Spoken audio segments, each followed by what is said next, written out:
Ինչպես հասկանամ, ես պրոբլեմատիկ մեկն եմ, խնդիրներ եմ ստեղծում, թե իրականում ունեմ խնդիրներ։ Մենք ապրում ենք մի ժամանակաշրջանում, որ հոգեկան առողջության մասին ամենուր ազատ խոսում են։ Բայց այս ամենով հանդերձ միևնույն է, հաճախ մենք հանդիպում ենք անձերի, ովքեր չեն կարողանում կողմնորոշվել, իրանք իրականում խնդիրներ ունեն, թե իրենք են բարդացնում իրավիճակը, թե իրենք են ամեն հարցում խորանում, այսպես ամեն փոքրիկ իրադարձությանը լուրջ արձագանք ունենում, լուրջ պրոբլեմ սարքում այդ երևույթը։ Եկեք հասկանանք, թե ինչպես կարող ենք մենք ինքներս ճանաչել, թե իրականում ես բարդացնում եմ, թե կա խնդիր։ Ասեմ, որ մենք գալիս ենք մանկությունից, իսկ այնտեղ հաճախ են մեր ցավը արժեզրկում։ Հաճախ է լինում, որ մանկության ժամանակաշրջանում, երբ որ մեր հետ ինչ-որ լուրջ իրադարձություն է կատարվել, մենք ընկել ենք, կոտրվածք ունենք, պատրվածք ունենք, ցավ ունենք վերջապես, մեզ հաճախ են ասում, բան չկա, ոչ մի բան չի եղել, դե մի լացի, կամ եթե որ ինչ-որ բան մեզ դուր չի եկել, մենք, չգիտեմ, տստզում ենք, բողոքում ենք եւ այլն, մեզ ասում են դե հերիք է բարդացնես, համբերատար եղիր, հանդուրժող եղիր եւ այլն եւ այլն։ Այդ տարիքից կարծես հաճախ մեր մոտ ձևավորվում է այնպիսի մտածելակերպ, մեր ուղեղը կարծես ըմբռնում է մի այնպիսի համոզում, որ մեր ցավը կարելի է արժեզրկել, ցավը այդքան կարևոր մի բան չէ, որի վրա կարելի է կենտրոնանալ, որին կարելի է արժե ուշադրություն դարձնել, եւ մենք այդ համոզումով մտնում ենք մեծ կյանք եւ հաճախ անգամ երբ որ մեզ իրականում վատ է եւ մենք իրականում մեզ հանգիստ ու ապահով ու լավ չենք զգում, մենք հակված ենք մեր ցավը արժեզրկելու։ Այսինքն լինում են դեպքեր, որ մեր ներսում կա այս երկակի միտքը, մի կողմից ես հասկանում եմ, որ ինձ լավ չեմ զգում, բայց այս երկխոսությունը, որ կատարվում է իմ ներսում, ունի մի հատ ուրիշ մասել, ուրիշ ձայնել, որը ասում է, որ դե ուշադրություն մի դարձրու, դու ուղղակի շատ էմոցիոնալ ես, սիրում ես խորանալ։ Եվ ասեմ, որ մեր շուրջը կան մարդիկ, որոնք տարիներով կարող են լուռ իրենց ցավը կրել, որովհետև իրանք այսպես իրենց համոզել են, որ իրենք շատ զգացմունքային են, իրականում խնդիր չկա, իրենք իրականում լուրջ խնդիրներ չունեն, մարդիկ կան, գիտեք ինչպիսի պրոբլեմներ ունեն, բայց այ իրանք լուրջ պրոբլեմներ չունեն, ուղղակի իրանք են շատ էմոցիոնալ։ Սա այսպես, հաջորդը սոցիալական համոզումներն են։ Հաճախ մեր սոցիումում ամեն դերի հետ կապված տրվում է մի այսպես սպիտակ, մի գնահատական վերաբերմունք, վերնագիր, որ օրինակ, չգիտեմ, մայրը պետք է դիմանա, եթե դու մայր ես, պետք է ուժեղ լինես, պետք է տանես, հանդուրժես, հայրը, այ պապաները պետքա դիմանան, դու տղամարդն ես, դու ընտանիքի գլուխն ես, մասնագետ, ուսուցիչ, դե եթե ուսուցիչ ես, պիտի դիմանաս, պիտի հանդուրժես, բա ինչ ես ուսուցիչ դարձել, եթե չես կարողանում դիմանայր, չէիր կարողանում դիմանայր, չդառնայիր ուսուցիչ, եւ այսպես ամեն դերի հետ կապված հարց ես պիտի դիմանաս, տղա ես պիտի դիմանաս, աղջիկ ես պիտի դիմանաս, մամա ես, պապա ես, ես ձեզ վստահեցնում եմ, ամեն դերի հետ կապված մեր հասարակությունը տալիս է մի հետաքրքիր այսպես վերնագիր, որ դու այսինչ բանի համար պետք է դիմանաս։ Եվ նորից մենք սկսում ենք մտածել, որ դե ես պետք է դիմանամ, պետք է լռեմ, պետք է տանեմ, պետք է հանդուրժեմ, որտեվ դա իմ դերի գլխավոր մի մասն է, եւ նորից մենք սկսում ենք մեր զգացումները, մեր ապրումները չկարևորել, կամ մեր ներսում ձևավորվում է երկխոսություն։ Մի կողմից դու գիտակցում ես, որ քեզ դժվար է, ծանր է, դու քեզ լավ չես զգում, բայց մյուս կողմից քո ներսում մի ձայն, որը գալիս է եւ մանկությունից, ինչպես ասեցի, եւ մշակութային որոշակի համոզումներից, մենք սկսում ենք մեր մյուս մասով արժեզրկել մեր ցավը, որ մի կարևորի ուշադրություն մի դարձրու։ Վերջերս աշխատում էի մի կոլեկտիվի հետ, որտեղ աշխատակիցը պատմում էր, որ երբ որ ինքը ունեցել է լուրջ խնդիր, դժվարություն եւ ինքը նկարագրում էր, որ միշտ մոտիվացված, միշտ ժիր, միշտ իր ուժերի վրա վստահ, լիքը բաներ արել է, հասել է շատ ձեռքբերումների, իր աստիճաններով այսպես հաղթահարել է դժվարությունները եւ վերելք է ունեցել իր գործունեության մեջ, հանկարծ հանդիպելով լուրջ խնդրի, նա այսպես չէր կարողանում իր գործատուին այդ խնդրի մասին ասել, որովհետև ընդհանուր մթնոլորտը իրենց համակարգի, իրենց սիստեմի այսպիսին էր, որ բան, այդ ինչ խնդիր է, որ բարձրաձայնում եք, լավ ամոթ է, այ մյուսը գիտես նմանօրինակ խնդիր ունեցավ, ոնց հաղթահարեց այդ խնդիրը, այդ ինչ խնդրեմ է, որ դուք չեք կարողանում լուծեք, լավ անհարմար չեք զգում, այս թեմաները բարձրաձայնում եք եւ կարծես դիմացինից եկող այդ արժեզրկող վերաբերմունքը քո խնդրին, քո դժվարությանը բերում է քո մոտ այսպես համեմատություն, դու սկսում ես քեզ համեմատել մյուսների հետ, որ այ եթե այն մյուսը նմանօրինակ մի իրավիճակում դիմացել է, դե ես էլ պետք է դիմանամ։ Եվ ասեմ, որ հասարակությունը հաճախ է մեզ օգնելու, աջակցելու, ապրումակցելու փոխարեն սկսում համեմատել, որ ես էլ գիտես, օրինակ եթե ամուսնական հարաբերություններից է խոսքը գնում, օրինակ ասում է, գիտես ես ինչերի միջով եմ անցել, ու սկսում է պատմել իր դժբախտ կյանքը։ Վերջերս մի այցելու ունեի, աղջիկը պատմում էր, որ լուրջ խնդիրներ ունի իր նշանածի հետ, արդեն մտածում էր շարունակեր ամուսնանալու փուլ տեղափոխվել, թե նշանը հետ տար, բայց իր մաման ասում էր, բալես, դու գիտես ես ինչերի միջով եմ անցել, ու այսպես մի հատ դժբախտ ցուցակ, որ այսպես մենք աշխատանքի ընթացքում մտածում ենք, բայց արժե 21-րդ դարում այս աղջիկը հետևելով իր մամայի օրինակին ամեն ինչի վրա աչք փակի եւ ամուսնանա եւ նմանօրինակ խնդիրներ ես հանդիպում եմ եւ կոլեկտիվներում եւ թերապևտիկ դաշտում այցելուների հետ աշխատելիս, որ կարծես երբ որ մարդը պետք է իր ցավի մասին խոսա եւ ասի, որ ես այսինչ բանը չեմ կարողանում, այսինչ բանը ինձ տհաճ է,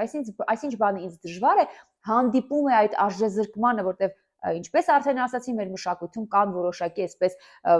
պիտակներ, որ եթե դու մայր ես, եթե դու ուսուցիչ ես, եթե դու սա ես, նա ես, եւ նորից մենք չենք կարողանում արտահայտվել։ Եվ ընկերներ, ես հիմա ուզում եմ ձեզ տալ մի քանի կետեր, եթե այս կետերը լսելուց հետո ձեր պատասխանը այո կլինի, ուրեմն ես ձեզ առաջարկում եմ, որ ամեն դեպքում դուք աշխատեք մասնագետի հետ եւ դադարեք մտածել, որ դուք ուղղակի էմոցիոնալ մարդ եք, ուղղակի ամեն ինչ բարդացնում եք, դուք պետք է ցանկացած ապրում, որ ձեր ներսում կա, դրան արժանացնեք ուշադրության, կարևորեք, ինքնախնամքով զբաղվեք, չմտածեք, որ անկարևոր է, պետք չի սրան ուշադրություն դարձնել։ Ուրեմն, առաջինը, եթե դուք զգում եք, որ այդ մտքերը, որոշակի թեմաների, իրադարձությունների հետ կապված մտքերը ձեզ հանգիստ չեն տալիս, դուք անընդհատ մտածում եք այդ ամենի մասին, այնքան շատ եք մտածում այդ ամենի մասին, որ անգամ գիշերը քնելիս այդ մտքերը ձեր գլխում կանգ չեն առնում։ Սա առաջին հարցը, եթե պատասխանը այո է, ուրեմն դուք ոչինչ չեք բարդացնում, ստեղծված իրավիճակը իսկապես ձեզ համար շատ ծանր է եւ դուք օգնության կարիք ունեք։ Հաջորդ կետը, եթե դուք նկատում եք, որ սկսել եք շատ սուր եւ բուռն արձագանքել շատ փոքր հարցերին, ինչ որ դուք ինքներդ գիտակցում եք, օրինակ ասում եք, ինչ որ փոքր իրադարձություն է, ես հասկանում եմ, որ պետք չի այս արձագանքը, պետք չի ես նման վերաբերմունք ցույց տամ, բայց ես չեմ կարողանում, փոթորկվում եմ, այսպես ջղայնանում եմ ու արձագանքս այդպեսին է լինում։ Եթե դուք տեսնում եք, որ փոքրիկ ստրեսորներ ձեզ այդպես էմոցիոնալ բուռն վիճակի մեջ են դնում, նորից դուք օգնության կարիք ունեք։ Եթե դուք տեսնում եք, որ ցանկացած ստրեսային իրավիճակ ձեզ հուզականորեն այնպես է խառնում, այնպես է այսպես հյուծում, քանդում, դարձնում առանց ռեսուրսի, առանց որևէ կարողություն ունեցող անձի, նորից դուք օգնության կարիք ունեք։ Այսինքն դուք կարող եք ասել, որ ես 1000 հոգու օգնել եմ, ամեն մեկը եկել է ինձ խորհուրդ է հարցրել, ես ուղղորդել եմ, աջակցել եմ, բայց հիմա ես հասկանում եմ, որ ընդհանրապես ռեսուրս չունեմ ինքս ինձ օգնելու։ Նորից ընկերներ, եթե այս հարցի պատասխանը նորից դուք ստանում եք այո, ուրեմն դուք օգնության կարիք ունեք։ Եվ այսպես ես կարող եմ տարբեր մոտեցումներով ձեզ հարցադրումներ անել, բայց ամենակարևորը այստեղ հետևյալն է. եկեք աշխատենք մեր ինքնագնահատականի եւ ինքնաընդունման հետ, որովհետեւ հաճախ, երբ որ մենք մեր մեջ եղած խնդիրները արժեզրկում ենք, այստեղ խնդիրը հենց ինքնագնահատականի եւ ինքնաընդունման մեջ է, որ մենք ինքներս կարծում ենք, որ ես այսպես կարևոր արժանի մեկը չեմ եւ իմ ցավը այդպես կարևոր մի բան չէ, որը արժանի է ուշադրության։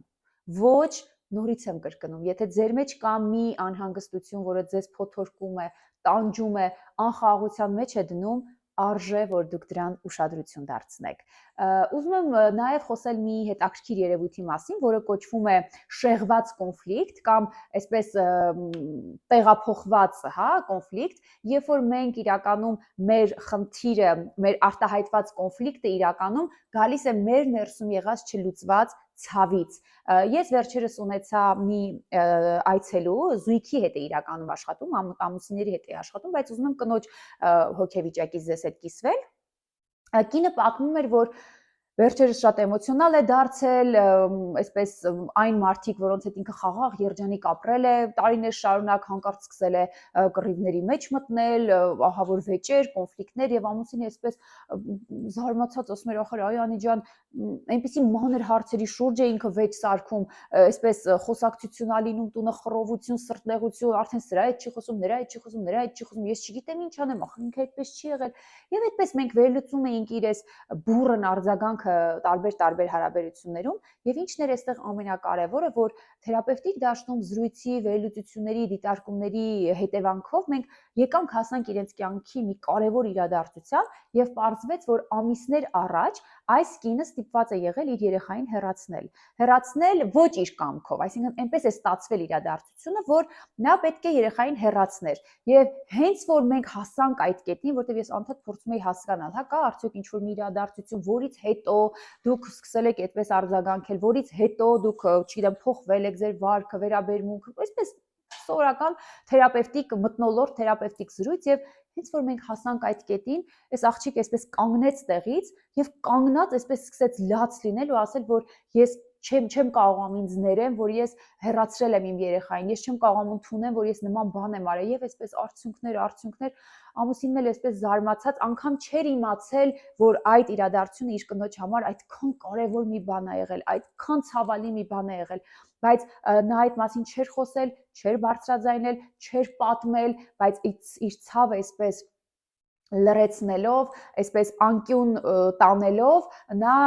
սկսել էր իր կյանքում տարբեր ասպեկտներում, տարբեր հարաբերություններում ունենալ լուրջ կոնֆլիկտներ։ Այսինքն երբեմն կոնֆլիկտները իրականում մեր մեջ եղած ինչ որ ցավի դրսևորումներ են։ Եվ մենք երբեմն տեսնելով նմանօրինակ արձագանք մեր շուրջը եղող մարդկանց կամ հենց մեր վարքի մեջ, եկեք մի պահ կենտրոնանանք, արդյոք աղբյուրը որտեղ է, արդյոք մենք մեր ներսում ունենք մի ցավ,